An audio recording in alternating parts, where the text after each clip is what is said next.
ಸ್ನೇಹಿತರೆ, ಮೀಡಿಯಾ ಮಾಸ್ಟರ್ಸ್ಗೆ ಸ್ವಾಗತ, ಸುಸ್ವಾಗತ. ಗೆಳೆಯರೆ, ಡಿಸೆಂಬರ್ 13ನೇ ತಾರೀಕು ಲೋಕಸಭೆಯಲ್ಲಿ ನಡೆದ ಪ್ರತಿಭಟನಾತ್ಮಕ ದಾಳಿ ಇಡೀ ದೇಶವನ್ನ ಬೆಚ್ಚಿ ಬೀಳಿಸಿದೆ. ಹಾಗೆ ಇಡೀ ಜಗತ್ತು ಭಾರತದ ಕಡೆಗೆ ತಿರುಗಿ ನೋಡೋ ಹಾಗೆ ಕೂಡ ಇದು ಮಾಡಿದೆ. ಹಾಗೆ ನಮ್ಮ ಲೋಕಸಭೆಯ ಭದ್ರತೆ ಬಗ್ಗೆ ಸಾಕಷ್ಟು ಪ್ರಶ್ನೆಗಳು ಹುಟ್ಟೋದಕ್ಕೆ ಈ ದಾಳಿ ಕಾರಣ ಆಗ್ತಾ ಇದೆ. ಜೊತೆಗೆ ಅಲ್ಲಿ ದಾಳಿ ಮಾಡಿದ ಯುವಕರ ಪೈಕಿ 4ರನ್ನ ಅಲ್ಲೇ ಲೋಕಸಭೆಯ ಆವರಣದಲ್ಲಿ ಬಂಧಿಸಲಾಗಿದೆ. ನಿನ್ನೆ ಈ ಪ್ರಕರಣದ ಇನ್ನೊಬ್ಬ ಆರೋಪಿಯನ್ನ ಪೊಲೀಸರು ಗುರುಗ್ರಾಮದಲ್ಲಿ ಬಂಧಿಸಿದ್ದಾರೆ. ಇದರ ರೂವಾರಿ ಮಾಸ್ಟರ್ ಮೈಂಡ್ ಅನ್ನಿಸ್ಕೊಂಡವನು ಎಸ್ಕೇಪ್ ಆಗಿದ್ದಾನೆ. ಅವನಿಗಾಗಿ ಹುಡುಕಾಟ ನಡೆದಿದೆ. ಹಾಗೆ ಈ 6 ಜನ ಅಲ್ಲದೆ ಇನ್ನೂ ಯಾರ್ಯಾರು ಈ ಪ್ರಕರಣದಲ್ಲಿ ಇದ್ದಿರಬಹುದು ಅನ್ನೋ ಬಗ್ಗೆ ಕೂಡ ಪೊಲೀಸರು ತನಿಖೆಯನ್ನು ಮಾಡ್ತಾ ಇದ್ದಾರೆ. ಇಲ್ಲಿ ಗಮನಿಸಬೇಕಾದ ಅಂಶ ಅಂದ್ರೆ, ಈ ಆರೋಪಿಗಳು ಯಾರು ಕೂಡ ಅವಿದ್ಯಾವಂತರಲ್ಲ. ಇವ್ರು ಯಾರು ಒಂದೇ ಊರಿನವರು ಅಲ್ಲ. ಆದ್ರೆ ಒಂದೇ ಉದ್ದೇಶಕ್ಕಾಗಿ ಇವರೆಲ್ಲ ಒಂದಾಗಿದ್ದು ಹೇಗೆ? ಇವರನ್ನ ಒಂದುಗೂಡಿಸಿದ ಆ ಕಾರಣ ಮತ್ತು ಉದ್ದೇಶಗಳೇನು? ಇವ್ರ ಹಿಂದೆ ಯಾವುದಾದ್ರೂ ಸಂಘಟನೆ ಇದೆಯಾ? ವಿದೇಶಿ ಸಂಚಿದೆಯಾ?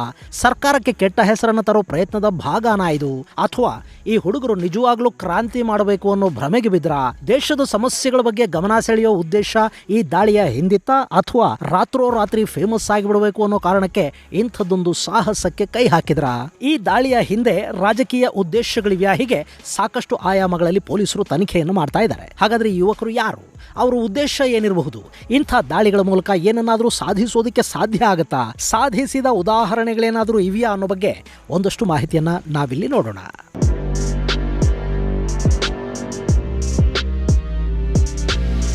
ಗೆಳೆಯರೆ, ಸಂಸತ್ ಮೇಲಿನ ದಾಳಿ ಪ್ರಕರಣದ ತನಿಖೆ ಆರಂಭ ಆಗ್ತಿದ್ದ ಹಾಗೆ ಅದರ ಆಳ ಅಗಲಗಳು ಕೂಡ ವಿಸ್ತಾರವಾಗ್ತಾ ಹೋಗ್ತಾ ಇವೆ. ಮೊದಲಿಗೆ ಲೋಕಸಭೆಯ ಒಳಗೆ ದಾಳಿ ಮಾಡಿದ್ದು 2 ಯುವಕರು ಅಂತ ಹೇಳಲಾಯಿತು. ಅದೇ ಹೊತ್ತಿಗೆ ಪಾರ್ಲಿಮೆಂಟ್ನ ಹೊರಗೆ ಪ್ರತಿಭಟನೆ ಮಾಡ್ತಾ ಇದ್ದ ಇನ್ನಿಬ್ಬರನ್ನ ಬಂಧಿಸಲಾಯಿತು. ಬಂಧಿತರನ್ನ ಮೈಸೂರಿನ ಮನೋರಂಜನ್, ಲಕ್ನೋದ ಸಾಗರ್ ಶರ್ಮಾ, ಹರಿಯಾಣದ ಹಿಸ್ಸಾರ್ನ ನೀಲಂ ಕೌರ್, ಮಹಾರಾಷ್ಟ್ರದ ಲಾತೂರ್ನ ಅಮೋಲ್ ಶಿಂಧೆ, ಗುರುಗ್ರಾಮದ ವಿಕಿ ಶರ್ಮಾ ಅಂತ ಗುರುತಿಸಲಾಗಿದೆ. ಇನ್ನು ಈ ದಾಳಿಯ ಮಾಸ್ಟರ್ ಮೈಂಡ್ ಲಲಿತ್ ಝಾ ಸದ್ಯಕ್ಕೆ ತಲೆಮರೆಸಿಕೊಂಡಿದ್ದಾನೆ. ಪೊಲೀಸರು ಅವನ ಬಂಧನಕ್ಕೆ ಕೂಡ ಬಲೆ ಬೀಸಿದ್ದಾರೆ. ಈ ಲಲಿತ್ ಝಾ ಒಂದು NGO ನಡೆಸ್ತಾ ಇದ್ದಾನೆ ಅನ್ನೋ ಮಾಹಿತಿ ಸಿಕ್ಕಿದ್ದು, ಅದರ ಬಗ್ಗೆ ಈಗ ತನಿಖೆ ಆರಂಭ ಆಗ್ತಾ ಇದೆ. ಇನ್ನು ಗೆಳೆಯರಲ್ಲಿ ಗಮನಿಸಬೇಕಾದ ಅಂಶ ಅಂದ್ರೆ, ಇವರು ಯಾರು ಕೂಡ ಅವಿದ್ಯಾವಂತರು, ಅನಕ್ಷರಸ್ಥರು ಅಲ್ಲ. ಇದು ಒಂದು ವಿದ್ಯಾವಂತ ಸಮೂಹ.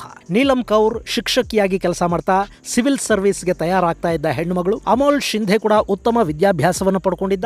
ಇನ್ನು ಸಾಗರ್ ಶರ್ಮಾ ಹಾಗೂ ಮನೋರಂಜನ್ ಇಬ್ರು ಇಂಜಿನಿಯರಿಂಗ್ ಪದವೀಧರರಾಗಿದ್ರು ಅಂತ ಗೊತ್ತಾಗ್ತಾ ಇದೆ. ವಿಕಿ ಶರ್ಮಾ ಕೂಡ ಓದ್ಕೊಂಡಿದ್ದ ಹುಡುಗಾನೆ. ಹಾಗೇನೆ ಈ ತಲೆಮರೆಸಿಕೊಂಡಿರೋ ಲಲಿತ್ ಝಾ ಕೂಡ ವಿದ್ಯಾವಂತನಾಗಿದ್ದ ಮತ್ತು ಒಂದು NGO ಕೂಡ ನಡೆಸ್ತಾ ಇದ್ನಂತೆ. ಇನ್ನು ವಿಚಾರಣೆ ವೇಳೆ ಇವರು ಸಾಮಾಜಿಕ ಜಾಲತಾಣಗಳ ಮೂಲಕ ಪರಸ್ಪರ ಪರಿಚಿತವಾದ ಸಮಾನ ಮನಸ್ಕರು ಅನ್ನೋ ವಿಷಯ ಸದ್ಯಕ್ಕೆ ಗೊತ್ತಾಗ್ತಾ ಇದೆ. ಇವರೆಲ್ಲ ಭಗತ್ ಸಿಂಗ್ ಫ್ಯಾನ್ಸ್ ಕ್ಲಬ್ ನ ಸದಸ್ಯರಾಗಿದ್ರಂತೆ. ಸಾಮಾಜಿಕ ಜಾಲತಾಣದ ಮೂಲಕವೇ ಸ್ನೇಹವನ್ನು ಬೆಳೆಸಿಕೊಂಡ್ರು. 1.5 ವರ್ಷದ ಹಿಂದೆ ಪರಸ್ಪರ ಇವರು ಭೇಟಿ ಮಾಡಿದ್ದಾರೆ.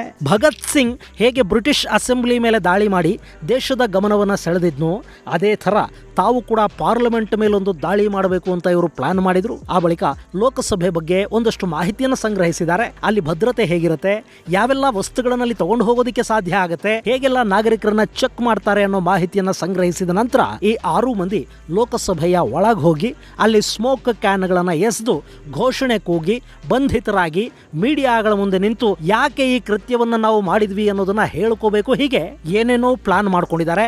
ಆದ್ರೆ ಲೋಕಸಭೆಗೆ ಹೋಗೋದಕ್ಕೆ ಪಾಸ್ ವ್ಯವಸ್ಥೆ ಮಾಡ್ಕೊಳ್ಳೋದು ಹೇಗೆ ಅನ್ನೋ ಪ್ರಶ್ನೆ ಅಲ್ಲಿ ಉದ್ಭವವಾಯಿತು. ಆ ಸಂದರ್ಭದಲ್ಲಿ ಅಲ್ಲಿ ಬಳಕೆಯಾದವನು ನಮ್ಮ ಮೈಸೂರಿನ ಯುವಕ ಮನೋರಂಜನ್ ಮೈಸೂರಿನ ಯುವ ಸಂಸದ ಪ್ರತಾಪ್ ಸಿಂಹ ಕಚೇರಿ ಮೂಲಕ ಪಾಸ್ ಪಡೆಯೋದರಲ್ಲಿ ಯಶಸ್ವಿಯಾಗಿದ್ದಾನೆ. ಅಲ್ಲಿ ಕೂಡ 2 ಪಾಸ್ಗಳು ಮಾತ್ರ ಸಿಕ್ಕಿವೆ. ಹೀಗಾಗಿ ಮನೋರಂಜನ್ ಹಾಗೂ ಶರ್ಮಾ ಇಬ್ಬರಿಗೆ ಮಾತ್ರ ಒಳಗೆ ಹೋಗೋದಕ್ಕೆ ಅವಕಾಶ ಸಿಕ್ಕಿದೆ. ಅವರು ತಮ್ಮ ಶೂಗಳ ಒಳಗೆ ಕಲರ್ ಸ್ಮೋಕ್ ಕ್ಯಾನ್ಗಳನ್ನು ಇಟ್ಟುಕೊಂಡು ಪ್ರೇಕ್ಷಕರ ಗ್ಯಾಲರಿಯನ್ನು ಸೇರ್ಕೊಂಡಿದ್ದಾರೆ. ಆ ಬಳಿಕ ಅಲ್ಲೊಂದು ದೊಡ್ಡ ನಾಟಕನೇ ನಡೆದಿದೆ.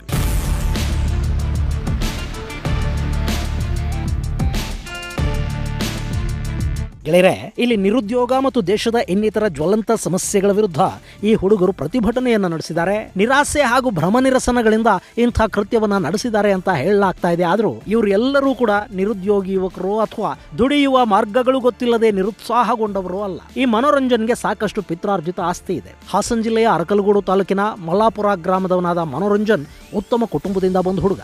ವಿದ್ಯಾವಂತ ಕೂಡ. ಇಂಜಿನಿಯರಿಂಗ್ ಪದವಿಯನ್ನು ಪಡ್ಕೊಂಡಿದ್ದಾನೆ. ಸಾಕಷ್ಟು ಜಮೀನು ಇದೆ.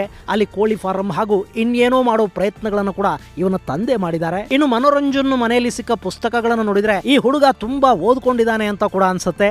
ಅದರಲ್ಲೂ ಜಾಗತಿಕ ಇತಿಹಾಸ, ಆತ್ಮಕಥೆಗಳು, ಕ್ರಾಂತಿ, ಸಾಮಾಜಿಕ ಬದಲಾವಣೆ, ಹೀಗೆ ನಾನಾ ವಿಷಯಗಳ ಪುಸ್ತಕಗಳು ಈ ಹುಡುಗನ ಸಂಗ್ರಹದಲ್ಲಿವೆ. ಈ ಅಧ್ಯಯನ ಅವನಲ್ಲಿ ಸಂವೇದನಾಶೀಲತೆಯನ್ನು ಹೆಚ್ಚು ಮಾಡಿರುವ ಎಲ್ಲ ಸಾಧ್ಯತೆಗಳು ಇರುತ್ತವೆ. ಈ ಅಧ್ಯಯನ ಅವನಲ್ಲೊಂದು ಪ್ರಬುದ್ಧತೆಯನ್ನು ಕೂಡ ಬೆಳೆಸಬೇಕಿತ್ತು, ಆದರೆ ವಯೋಸಹಜ ಆಕ್ರೋಶವನ್ನು ಬೆಳೆಸಿದ ಹಾಗೆ ಕಾಣ್ತಾ ಇದೆ. ವ್ಯವಸ್ಥೆಯ ವಿರುದ್ಧದ ಸಿಟ್ಟು ಹೆಚ್ಚಾಗೋದಕ್ಕೆ ಈ ಅಧ್ಯಯನವೂ ಒಂದು ಕಾರಣ ಅನ್ನಿಸ್ತಾ ಇದೆ. ಆದರೆ ತನ್ನ ಅಸಮಾಧಾನವನ್ನು ವ್ಯಕ್ತಪಡಿಸೋದಕ್ಕೆ ಈ ಹುಡುಗ ಆಯ್ಕೆ ಮಾಡಿಕೊಂಡ ದಾರಿ ಇದೆಯಲ್ಲ, ಅದು ಮಾತ್ರ ಖಂಡಿತ ಸರಿಯಾದದ್ದು ಅಂತ ಅನ್ಸೋದಿಲ್ಲ.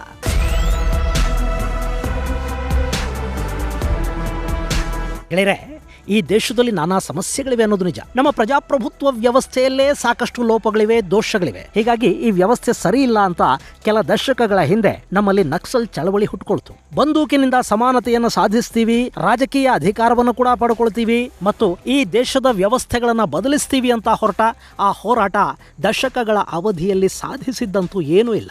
ಅಕಸ್ಮಾತ್ ಅದು ಯಶಸ್ವಿಯಾಗಿ ನಮ್ಮಲ್ಲಿ ಕಮ್ಯುನಿಸ್ಟು ಸರ್ಕಾರನೇ ಬಂದಿತ್ತು ಅಂತ ಇಟ್ಕೊಳ್ಳಿ, ಅದರಿಂದ ದೇಶ ಸರಿ ಹೋಗ್ಬಿಡ್ತಿತ್ತಾ? ಈಗ ಎಷ್ಟು ಕಮ್ಯುನಿಸ್ಟು ಸರ್ಕಾರಗಳು ಜಗತ್ತಲ್ಲಿಲ್ಲ, ಅಲ್ಲಿ ಸಮಸ್ಯೆಗಳಿಲ್ವಾ? ಅದು ಸರಿಯಾದ ವ್ಯವಸ್ಥೆನಾ? ಖಂಡಿತ ಹಾಗೇನು ಅನ್ಸೋದಿಲ್ಲ.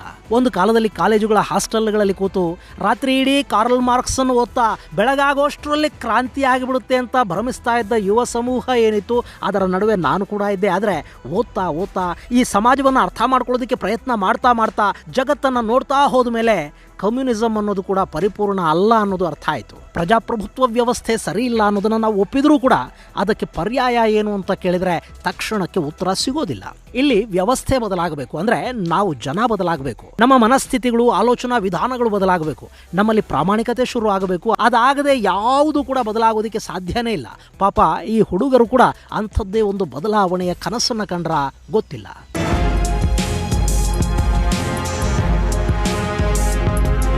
ಇನ್ನು ಪ್ರತಿಭಟನೆ, ಅಫ್ಕೋರ್ಸ್ ಈ ರೀತಿ ಸದ್ದು ಮಾಡುವ, ಗಮನ ಸೆಳೆಯುವ ಪ್ರತಿಭಟನಾತ್ಮಕ ಕ್ರಿಯೆಗಳು ಒಂದಷ್ಟು ದಿನ ಚರ್ಚೆಗೆ ಕಾರಣ ಆಗಬಹುದು, ಪ್ರಚಾರನೂ ತಂದುಕೊಡಬಹುದು, ವೈಯಕ್ತಿಕ ನೆಲೆಯಲ್ಲಿ ಒಂದಷ್ಟು ಲಾಭವನ್ನೂ ಮಾಡಿಕೊಡಬಹುದು. ಆದರೆ ಅದರಿಂದ ಶಾಶ್ವತವಾದ ಫಲಿತಾಂಶ ಸಿಗುತ್ತಾ?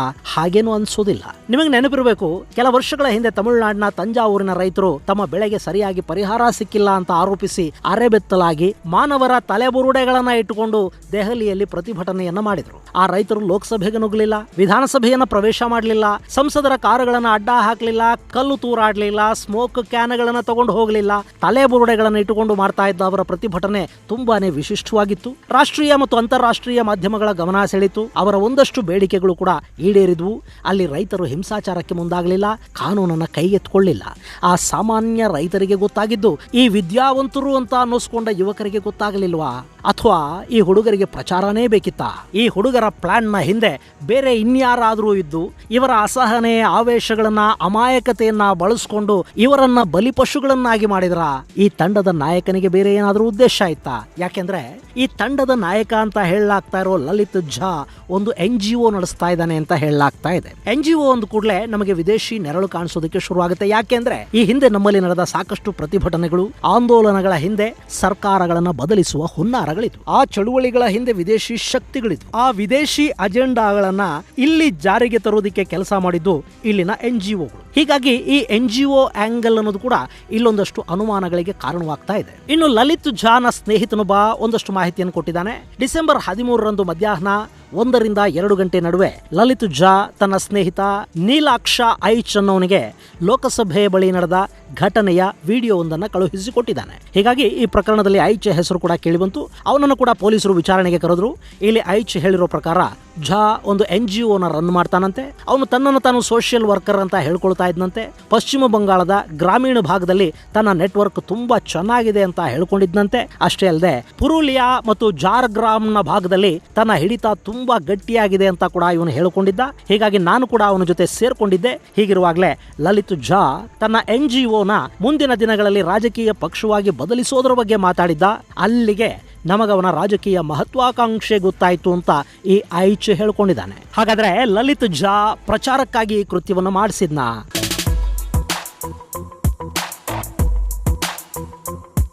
ಗೆಳೆಯರೆ, ನಿಮ್ಮಲ್ಲಿ ಕೆಲವರಿಗಾದರೂ ನೆನಪಿರಬೇಕು, ಈ ಹಿಂದೆ ಕರ್ನಾಟಕದಲ್ಲಿ ಒಬ್ಬ probationary sub inspector Dharam Singh ಸರ್ಕಾರ ಇದ್ದ ಅವಧಿಯಲ್ಲಿ ವಿಧಾನಸೌಧಕ್ಕೊಂದು ನಕಲಿ ಬಾಂಬ್ ಅನ್ನಿಟ್ಟ. ಆ ವಿಷಯನ ತಾನೇ ಪೊಲೀಸರಿಗೂ ತಿಳಿಸಿದ ಮತ್ತು ಉದ್ದೇಶಪೂರ್ವಕವಾಗಿ ತನ್ನ ಸುಳಿವನ್ನು ಕೂಡ ಬಿಟ್ಟು ಹೋದ. ಕೆಲ ದಿನಗಳ ನಂತರ ಆತ ಅರೆಸ್ಟ್ ಕೂಡ ಆದ ಮತ್ತು ಆತನಿಗೆ ಭಗತ್ ಸಿಂಗ್ಗೆ ಸಿಕ್ಕಷ್ಟೇ ಅವತ್ತು ಪ್ರಚಾರ ಕೂಡ ಸಿಕ್ತು. ಆತನನ್ನ ಯೂತ್ ಐಕಾನ್ ತರ ರಾಜ್ಯ ನೋಡ್ತು. ಆ ಹುಡುಗ ಕೂಡ ಒಂದಷ್ಟು ಚಳವಳಿಗಳನ್ನ ಮಾಡೋ ಮಾತಾಡಿದ್ದ. ಆದ್ರೆ ಕಾಲಕ್ರಮೇಣ ಆತ ಬಿಜೆಪಿಲಿ ಕಾಣಿಸ್ಕೊಂಡ, ಪರಮ ಭ್ರಷ್ಟರ ಪಕ್ಕದಲ್ಲಿ ಮಿಂಚೋದಕ್ಕೆ ಶುರು ಮಾಡ್ದ, ಭೂಗತ ಪಾತಕಿಗಳ ಸಂಪರ್ಕಕ್ಕೆ ಬಂದ, ರಾಜಕೀಯ ಅಧಿಕಾರವನ್ನೂ ಪಡ್ಕೊಂಡ. ಸಿಗಬೇಕಾಗಿದ್ದೆಲ್ಲ ಆತನಿಗೆ ಸಿಕ್ತು. ಆದ್ರೆ ಭ್ರಷ್ಟಾಚಾರದ ವಿರುದ್ಧದ ಹೋರಾಟ ಇತ್ತಲ್ಲ, ಅದೇನಾಯ್ತು? ಆ ಯುವ ಹೋರಾಟಗಾರ ಈಗೆಲ್ಲಿ? ಈ ತಾತ್ಕಾಲಿಕ ಕ್ರಾಂತಿಗಳು, ರಾತ್ರೋರಾತ್ರಿ ಹುಟ್ಟುವ ಇಂಥ ಕ್ರಾಂತಿಕಾರಿಗಳ ಬಗ್ಗೆ ನಮಗೆ ನಂಬಿಕೆ ಬರದೇ ಇರೋದಕ್ಕೆ ಇಂಥ ಸಾಕಷ್ಟು ಕಾರಣಗಳಿವೆ. ಯಾರು ಏನೇ ಹೇಳಿದರೂ ಕೂಡ ಈ ಹುಡುಗರು ಮಾಡಿದ್ದು ಸಮರ್ಥಿಸಿಕೊಳ್ಳಬಹುದಾದ ಕೆಲಸ ಅಂತೂ ಖಂಡಿತ ಅಲ್ಲ. ಇನ್ನು ಲೋಕಸಭೆ ಮೇಲಿನ ದಾಳಿಯನ್ನ ಸೀರಿಯಸ್ ಆಗಿ ತಗೊಂಡಿರೋ ಪೊಲೀಸರು ಹಾಗೂ ಗೃಹ ಸಚಿವಾಲಯ ಆರೋಪಿಗಳ ಮೇಲೆ ಅನ್ಲಾಫುಲ್ ಆಕ್ಟಿವಿಟೀಸ್ ಪ್ರಿವೆನ್ಷನ್ ಆಕ್ಟ್ ನ ಅಡಿಯಲ್ಲಿ ಕೇಸನ್ನು ಬುಕ್ ಮಾಡಿದೆ. ಇದು ಭಯೋತ್ಪಾದಕರು ಹಾಗೂ ಸಮಾಜದಲ್ಲಿ ಆತಂಕವನ್ನು ಉಂಟು ಮಾಡುವವರ ಮೇಲೆ ಹೂಡುವ ಪ್ರಕರಣ. ಈಗ ಅದು ಈ ಯುವಕರ ಮೇಲೆ ಬಿದ್ದಿದೆ. ಸೊ ಅವರು ಈ ಪ್ರಕರಣಗಳನ್ನ ನ್ಯಾಯಾಲಯದಲ್ಲಿ ಎದುರಿಸಬೇಕಾಗಿ ಬರುತ್ತೆ. ಈ ಆಕ್ಟ್ ಅಲ್ಲಿ ಸುಲಭವಾಗಿ ಜಾಮೀನು ಕೂಡ ಸಿಗೋದಿಲ್ಲ. ಒಂದು ವೇಳೆ ಅಲ್ಲಿ ಆರೋಪ ಏನಾದರೂ ಸಾಬೀತಾಗಿಬಿಟ್ರೆ ಕನಿಷ್ಠ 10 ವರ್ಷಗಳ ಕಾಲ ಶಿಕ್ಷೆ ಮತ್ತು ದಂಡವನ್ನು ಕೂಡ ತೆರಬೇಕಾಗಿ ಬರುತ್ತೆ. ಹೀಗಾಗಿ ಇದು ಈ ಯುವಕರನ್ನ ಸಂಕಷ್ಟಕ್ಕೆ ತಳ್ಳುತ್ತೆ ಅನ್ನೋದರಲ್ಲಿ ಯಾವ ಅನುಮಾನಗಳು ಇಲ್ಲ. ಇನ್ನು ಭದ್ರತಾ ಲೋಪದ ಹಿನ್ನೆಲೆಯಲ್ಲಿ ಲೋಕಸಭೆಯ ಒಂದಷ್ಟು ಸಿಬ್ಬಂದಿಯನ್ನ ಅಮಾನತು ಮಾಡಲಾಗಿದೆ. ಅಲ್ಲದೆ ಲೋಕಸಭೆಗೆ ಭದ್ರತೆಯನ್ನ ಮತ್ತಷ್ಟು ಹೆಚ್ಚು ಮಾಡಿದ್ದಾರೆ. ಹೆಜ್ಜೆ ಹೆಜ್ಜೆಗೂ ಭದ್ರತಾ ಸಿಬ್ಬಂದಿಯನ್ನ ನಿಲ್ಲಿಸಲಾಗಿದೆ. ಇನ್ನು ಮುಂದಿಂಥ ಘಟನೆಗಳು ಪುನರಾವರ್ತನೆ ಆಗಬಾರದು ಅನ್ನೋ ನಿಟ್ಟಲ್ಲಿ ಈ ಕ್ರಮಗಳನ್ನ ಕೈಗೊಳ್ಳಲಾಗಿದೆ. ಸಂಸದರು ಕೂಡ ಇನ್ನು ಮುಂದೆ ಗುರುತಿನ ಚೀಟಿಯನ್ನು ತೋರಿಸಿ ಸಂಸತ್ತನ್ನ ಪ್ರವೇಶ ಮಾಡಬೇಕಾದ ಅನಿವಾರ್ಯ ಪರಿಸ್ಥಿತಿ ಇದರಿಂದ ನಿರ್ಮಾಣ ಆಗಿದೆ. ಇದೇ ವೇಳೆ ಸಂಸದ ಪ್ರತಾಪ್ ಸಿಂಹ ವಿರುದ್ಧ ಕಾಂಗ್ರೆಸ್ ಮತ್ತು ವಿಪಕ್ಷಗಳು ತಿರುಗಿ ಬಿದ್ದಿವೆ. ಸಿಂಹ ವಿಚಾರಣೆ ನಡೀಬೇಕು, ಯಾರೋ ಒಂದು ಪಾಸ್ ತಗೊಂಡು ಹೋಗೋದಿಕ್ಕೆ ಹೇಗೆ ಸಾಧ್ಯ?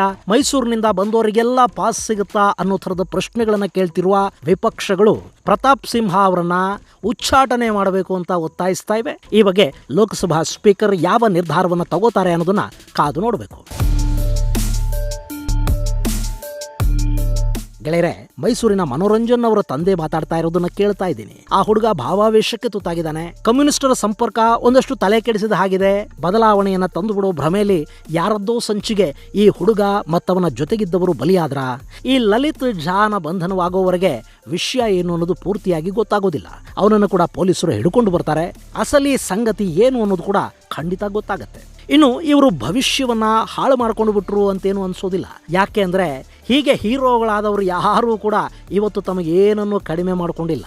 ಬಹುಶಃ ಇವರ ಭವಿಷ್ಯ ಕೂಡ ಮುಂದೆ ಯಾವುದಾದರೂ ರಾಜಕೀಯ ಪಕ್ಷದಲ್ಲಿ ಉಜ್ವಲವಾಗಲೂಬಹುದು. ಏನಾಗುತ್ತೆ ಅನ್ನೋದನ್ನ ಕಾದು ನೋಡೋಣ. ಇದು ಗೆಳೆಯರೆ, ಪಾರ್ಲಿಮೆಂಟ್ ಮೇಲಿನ ದಾಳಿಗೆ ಸಂಬಂಧಪಟ್ಟ ಒಂದಷ್ಟು ಮಾಹಿತಿ. ಮುಂದಿನ ಸಂಚಿಕೆಯಲ್ಲಿ ಮತ್ತಷ್ಟು ವಿಶೇಷಗಳ ಜೊತೆ ಮತ್ತೆ ಭೇಟಿಯಾಗೋಣ. ಅಲ್ಲಿವರೆಗೆ ಜೈ ಹಿಂದ್, ಜೈ ಕರ್ನಾಟಕ.